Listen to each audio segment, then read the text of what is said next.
Bonjour, bienvenue dans ce nouveau vlog. Aujourd'hui, on va parler du libéralisme et le problème avec le libéralisme, c'est quoi? Mais avant ça, comme on est dans un vlog, quelques nouvelles de la chaîne, parce que c'est un vlog, et un vlog, eh oui, ça sert à ça. Il n'y a pas de nouvelles spécifiques à la chaîne en fait.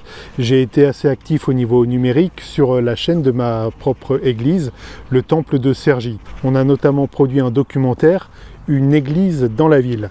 Comme j'ai mis sur un post Facebook, c'est vrai que c'est un documentaire, un projet dans lequel j'ai mis un peu mes tripes, donc qui a pris beaucoup de temps de tournage déjà, de montage, et d'ailleurs je remercie beaucoup celles et ceux qui se sont prêtés au jeu des interviews pour pouvoir réaliser ce documentaire. C'est voilà, une vidéo de 25 minutes tout simplement qui présente un peu la communauté de Cergy et tout simplement, si vous ne l'avez pas vu, je vous invite, je vous mets le lien là dans les fiches, dans la description, je vous mets l'affiche aussi. Ça présente tout simplement la communauté de Cergy. Évidemment, c'est à travers l'œil de personnes précises, c'est aussi à travers toutes les activités, à savoir les mises en place de louanges. Parfois, on se demande, on arrive pile poil à l'heure du culte, et on peut se demander finalement ce qui se passe avant, lors des mises en place. Là, on le voit dans le documentaire. On voit aussi des parties un peu discussion, un peu off, entre paroissiens qui illustrent finalement ce qu'est la vie d'une église. On voit un petit bout d'une séance de caté, quelques petits extraits de prédiques. Alors j'en ai pas trop mis, étant donné que les prédiques sont diffusées en intégralité sur la chaîne déjà. Et là, le but était vraiment de présenter, je dirais, la communauté et l'état d'esprit de la communauté. Donc à nouveau, grand merci aux personnes qui ont participé à ce documentaire. Vraiment, je vous invite à aller le voir, à vous abonner à la chaîne Temple de Cergy, à laquelle on met un petit refresh sur les miniatures, tout ça pour un peu commencer à construire un média un peu sérieux. Donc n'hésitez pas à voir le documentaire, à vous abonner à la chaîne Temple de Cergy et n'hésitez pas à commenter et même si vous êtes dans le coin, tout simplement à nous rendre visite. Une autre actualité, je vais avoir la joie ce samedi, là, le samedi qui vient, donc ce sera le samedi 17, de participer à la grande fête de la cause, les Amis de la cause, donc qui se passe à Carrières-sur-Seine, là où est le siège social de l'association, une association qui a 100 ans, qui est plusieurs fois centenaire, et dont le directeur général est Julien Coffinet, que j'avais déjà interviewé à l'occasion du synode. On avait notamment parlé du projet de la Bible en 260 jours. Ça va être une vraie réjouissance, une vraie fête. Ça dure de 10h à 17h. Je crois qu'il y a même, je pense, possibilité de s'inscrire. Là, s'il y a quelques informations, vous les trouverez en description de la vidéo. Et j'aurai l'honneur de participer à une table ronde sur les enjeux numériques de l'Église, donc animée par Julien Coffinet, justement, et avec David Vincent, que forcément vous connaissez, donc avec qui j'avais déjà fait quelques interventions, notamment lors du synode. Je vais essayer, je ne promets rien, mais de proposer, parce que c'est intéressant quand même de connaître cette association, la cause, une sorte de vlog, comme je faisais un peu pour le synode. Là, je vais essayer de le refaire à l'occasion de cette fête. Concernant l'intervention sur la table ronde, là, je promets rien. Je ne sais pas si ce sera enregistré, mais je vais essayer de la vlogger, on verra comment ça se passe. Bref, si vous êtes intéressé, en plus il y a à manger, ce sera vraiment une soirée festive et qui se termine par un culte. Pour découvrir cette association qui est la cause et qui a quand même plus de 100 ans dans le paysage protestant et dans le paysage chrétien tout court mondial, n'hésitez pas à aller y faire un tour. Pour parler d'un sujet difficile, je suis dans un cadre assez sympa. Là, c'est une petite retenue d'eau qui a été faite du côté de Cergy-le-Haut, entre Cergy-le-Haut, Courdimanche et tout ça. Et alors là, je pense qu'il va y avoir un concert ou des trucs pour la fête de la musique, parce qu'ils sont en train de mettre quelques rambardes et un cordon rouge et blanc, là, qui est là, se dégrade un peu, mais voilà, c'est quand même un lieu pas mal pour tourner une vidéo. En plus, on est quasiment au solstice, là il est quasiment 10h du soir, et il y a une lumière qui est pas trop mauvaise, justement pour parler de ce sujet.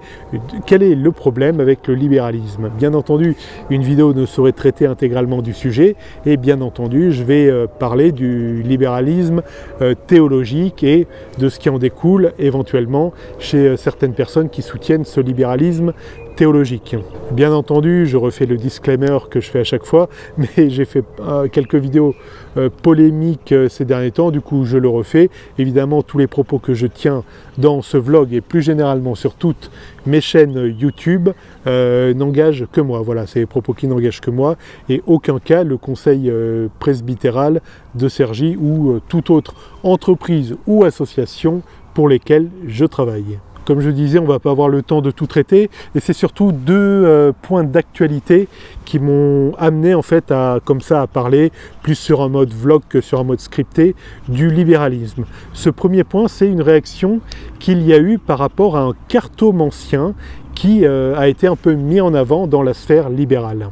C'est notamment le média célèbre et quand même qui a pignon sur rue, peut-on dire, Regard Protestant, donc un organe de presse quand même assez influent, qui a relayé un livre et un témoignage. Ils en ont même fait tout un article de Marc-Henri Sandoz Paradella, donc, qui publie un livre témoignage intitulé Jésus toxique. Voilà, donc David Gonzalez, donc, qui a publiquement relayé ça sur Facebook, du coup bon, je peux citer, dit ceci. Voilà, Marc-Henri Sandoz Paradella publie un livre témoignage intitulé Jésus toxique, où il rend compte de sa découverte d'une spiritualité libérée des carcans, à l'opposé d'un enseignement évangélique qui avait façonné et profondément abîmé sa personnalité. Jésus est pour lui promoteur d'émancipation et de liberté, non de contrainte. Je ne vais pas ici disserter sur le témoignage personnel évidemment de Marc-Henri Sandoz Paradella et sur le ressenti qu'il a eu négatif, et je veux bien le croire parce que ça existe, dans les assemblées évangéliques. Ce que je veux pointer du doigt ici, et ce premier problème avec le libéralisme, c'est qu'il y a une sorte d'inversion de l'accusation quelque part, et le libéralisme qui se targue presque comme son nom l'indique d'être libéral est en fait intolérant, alors d'une manière très voilée, très feutrée, mais intolérant avec d'autres tendances. J'en veux pour preuve que à ce post mettant en avant le livre de Marc-Henri Sandoz Paradella, un membre, donc un pasteur, membre des attestants, Olivier Raoul Duval, a fait un commentaire qui dit ceci, donc qu'il y ait des comportements toxiques dans les églises évangéliques, c'est certain. Il y en a plein dans mon église aussi, ils doivent être dénoncés. Mais c'est plus qu'étonnant que le protestantisme publie et fasse la promotion d'un livre et de son auteur qui fait de la formation à la lecture des cartes de tarot et vend sa formation 450 francs suisse. Je ne suis alors pas très étonné que la spiritualité qui est derrière cette pratique du tarot peut trouver Jésus toxique. Voilà, donc c'est assez bien dit, et voilà, tout ce que relève Olivier Raoul Duval, et je trouve dans des termes très polis, très corrects, c'est que alors sous couvert de libéralisme et de, comme disait David Gonzalez, voilà, d'un enseignement évangélique qui avait façonné et abîmé une personnalité, de faire la promotion d'un cartomancien et qui de plus propose moyennant menu monnaie, des formations au tarot à 450 francs suisses. Je crois que c'est francs suisses, voilà. Et il y a eu une réaction apparemment donc d'un sympathisant du coup libéral, c'est ce que je comprends, à cette réponse d'Olivier Raoul Duval, d'un monsieur qui dit à Olivier Raoul Duval: je constate que l'intolérance n'est pas l'apanage des milieux dont je suis issu, allez donc brûler quelques sorcières dans la foulée. En gros, la personne reproche à Olivier Raoul Duval d'être intolérante par sa réponse. Or, la réponse le commentaire d'Olivier Raoul Duval est, je trouve, très posé. Il met bien il met bien les choses en perspective, et surtout, il s'appuie sur des éléments factuels, à savoir que cette fameuse personne, Marc-Henri Sandoz Paradella, qui dit qui livre un témoignage sur Jésus toxique, facture, moyennant menu monnaie, des cours de tarot ou de je sais pas quoi. Voilà. Du coup, un des premiers points, justement, le premier point que je voulais mettre en avant, et ce premier problème dont je veux parler avec le libéralisme, c'est tout simplement une aversion accusatoire. À savoir que sous couvert de libéralisme, et là on en a un exemple vraiment concret, il y a en fait une intolérance vis-à-vis d'autres spiritualités, une intolérance vis-à-vis d'autres façons d'appréhender la Bible et d'appréhender la foi chrétienne, à savoir de façon plus confessante. comme c'est le cas d'Olivier Raoul Duval, qui est par ailleurs membre des attestants, voilà, donc qui s'était opposé au fameux synode de Sète en 2015, qui avait donc permis la bénédiction des couples homosexuels. Alors, ce que j'avais pas vu en fait, et je le vois que maintenant, c'est que la personne qui avait répondu à Olivier Raoul Duval n'est autre que l'auteur du livre Jésus toxique. Donc la personne qui moyennant menu monnaie, 450 francs suisses, facture des cours de tarot. Donc c'est assez fort de café, parce qu'en fait, dans sa réponse, elle ne répond pas du tout en fait à ce que pointe Olivier Raoul Duval. En fait, elle met juste ce qu'on appelle, c'est un sophisme de l'appel à l'émotion. Voilà, allez donc brûler quelques sorcières dans la foulée.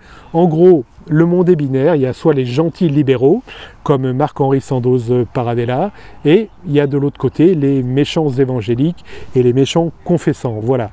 Donc, quelque part, il y a parfois des accusations à libéral disons à mi-mot, hein, que les chrétiens confessants sont beaucoup trop binaires. Là, pour le coup, c'est plutôt eux qui sont binaires. En gros, voilà, dès qu'on remet en cause, et je le redis, hein, vous relirez, j'ai dû l'afficher quelque part là, le post d'Olivier Raoul Duval, de manière très posée et très respectueuse avec un élément factuel, le camp libéral là ne s'est pas empêché de tirer un peu quand même à boulet rouge. Je vais terminer avec une deuxième chose, il y en a tant, hein, mais que j'ai noté un problème dans le libéralisme, c'est qu'il fonctionne à l'envers quelque part. Justement, le documentaire là sur l'église de Cergy, une église dans la ville, montre vraiment ce qu'on essaie de faire, à savoir être sérieux sans se prendre au sérieux, et être rigoureux sur la doctrine, essayer d'être rigoureux, de l'apprendre, essayer de nous sanctifier, mais tout en étant vraiment très ouvert en termes de forme, à savoir en termes d'accueil, en termes de forme. Et le protestantisme libéral, de ce que j'ai pu en observer, et je l'ai vraiment observé, hein, je me suis rendu vraiment dans des cultes de paroisses libérales, parfois pour écouter des orgues magnifiques notamment. Je me suis rendu quelques fois à l'oratoire du Louvre, et j'ai eu le temps, évidemment, lors des nombreux synodes, d'échanger avec des pasteurs libéraux. Alors rassurez-vous, hein, de manière très courtoise, et voilà, je suis pas non plus complètement un franc tireur franc peut-être, mais pas un franc tireur, mais bref, j'ai eu l'occasion vraiment d'observer ça, à savoir qu'il y avait quelque chose d'à l'envers dans le protestantisme, à savoir qu'au lieu d'être rigoureux sur la doctrine et large dans l'accueil, large dans les formes, c'est l'inverse. Ils sont complètement relâchés sur la doctrine, et à côté de ce relâchement, ils sont très rigoureux sur les formes, et c'est même étonnant. Beaucoup de protestants libéraux que j'ai rencontrés sont très donc relâchés, hein. Même Dieu, voilà, certains pasteurs comme notamment, je ne sais plus jamais si c'est Louis ou Marc Pernaut, ou peut-être les deux, n'hésite pas à en chair prononcer que Christ n'est pas ressuscité, que les miracles n'ont pas eu lieu, que les pains n'ont pas été multipliés, etc. Donc très relâché sur la doctrine, sur la foi, mais en revanche très rigoureux sur la forme. Et c'est vraiment un travers finalement de quelque part maintenir une tradition qui n'est plus qu'un rite. En fait, ce protestantisme libéral, un peu poussiéreux, enfin voilà, a transformé quelque part un culte à Dieu en un rite, en un rituel. Voilà, on dirait un rituel qui doit être exécuté au cordeau. Après, dans ce rituel, on peut dire, en revanche, on peut dire ce qu'on veut, hein. Jésus n'est pas ressuscité, on fait prêcher des imams, des rabbins comme à l'oratoire du Louvre. Voilà, ça, la tomate oignon, on s'en fout. Mais en revanche, la forme doit être au cordeau. Voilà, à titre personnel, et je m'exprime toujours à titre personnel, je pense qu'une bonne tendance est au contraire l'inverse, à savoir essayer de se sanctifier sans se crisper, et c'est pas parce que c'est par la grâce, hein, c'est une grâce de recevoir tout ça, et la foi est un don de Dieu, voilà.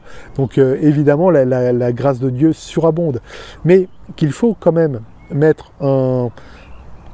un accent sur la doctrine, sur la saine doctrine, l'apprendre, catéchiser, vraiment refaire de la catéchèse, que la parole de Dieu soit dans les cœurs, quelque part, Et en revanche, sur les formes, être créatif et très créatif. C'est pas moi qui, une fois encore, qui vais dire le contraire. Hein.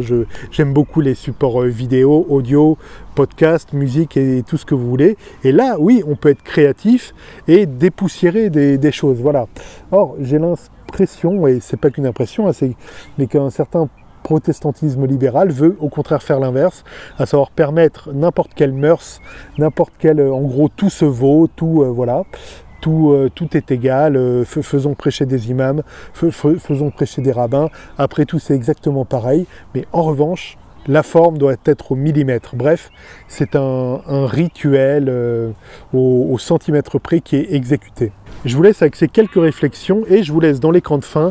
Allez-y, ça va s'afficher là si ça ne s'est déjà affiché, le documentaire Une église dans la ville. Voilà, je vous recommande vraiment d'aller le voir, peut-être de le faire tourner et peut-être de le faire tourner à des personnes qui seraient pas loin de Cergy et qui cherchent une église. Ben, on pourra se rencontrer là-bas justement. Donc je vous laisse dans la vidéo Une église dans la ville ou dans la prochaine sur la chaîne et je vous dis à très bientôt, soyez abondamment bénis. Ciao.